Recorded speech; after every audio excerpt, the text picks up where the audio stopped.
What's up, everybody? The Setup Man coming at you with another preset or slider setup. This one is for Dover, and I am in a cup car. I have ran a 23.1 with this setup. I'm going to see if I can get a decent lap around the monster mile here. Hopefully get in that 23.1 range, and then I will talk about how I get around Dover, and then we can pull into the pit road and I can show you the adjustments that I made on this. This setup, I number the sliders from 1 through 9, with 1 being the tightest and 9 being the loosest. This is a 3. See, it is pretty far down there on the tight side of the scale, but you slide around so much at Dover, I felt like this is really what we needed to do and where I needed to be at. Especially to make this work on a long run. There was a 23.2. Let's see if I can tighten it up just a little bit and get into that 23.1 range. 23.1 seems to be hard to hit for me. I was hitting the 23.2s. I've hit that like all day long, but I'm struggling to get a 23.1 on video here. Let's see if I can pull it off this lap. Your mark. There was the 23.1 that I am looking for. So, let's talk about how you get around Dover here a little bit. There's a couple of tricks to help you get around Dover. What happens at Dover is the car really wants to get loose on you on exit, especially when you are getting hard on the throttle. And actually, let me back up here a minute so I can kind of start talking about how you get around this by talking about how you get into the corner here. Okay, at Dover, you don't use any brakes. Okay, so let's get that out of the way at the beginning. You want to start up high.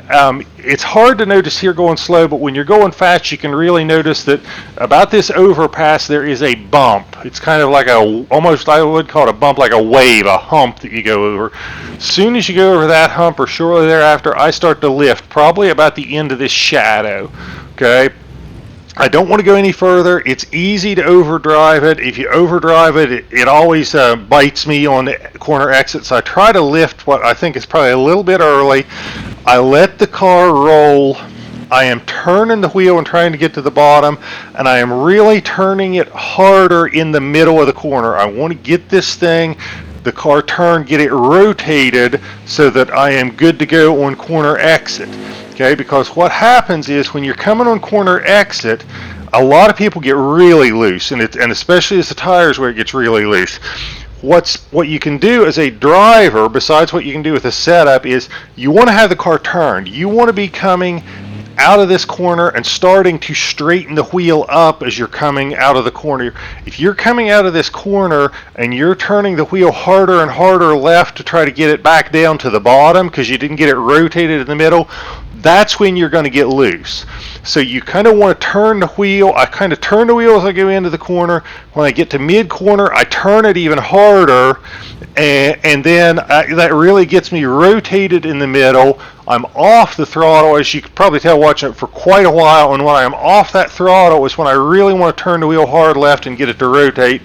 So that way when I am exiting, I am starting to straighten the wheel up a little bit instead of trying to turn it harder left to get it to the bottom. To me, that's the key to getting around Dover. That's the key to not getting loose. That's how you make fast laps even on older tires. I ran a 23.1 with this. At the end of a fuel run, I was still basically running 24 flats, so the fall off wasn't bad. I kind of blew past turn 1 here, but going into turn 1, this track is pretty symmetrical, and it is the exact same concept.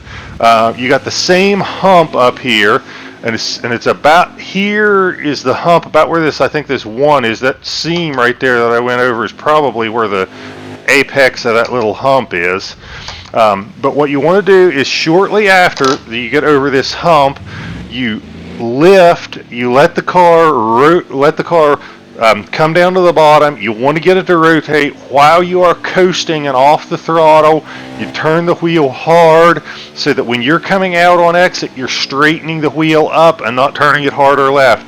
That's really where you get in trouble, and what makes the car get loose on you is when you're turning it harder left on corner exit. So with all that being said, let's go on to pit road, and I'll talk about what I did to adjust this car. Let's get it slowed down here, and I'm going to have to talk quick because when I hit it, you don't have a whole lot of time till you get into your pit stall here. But the three big things are, well, several.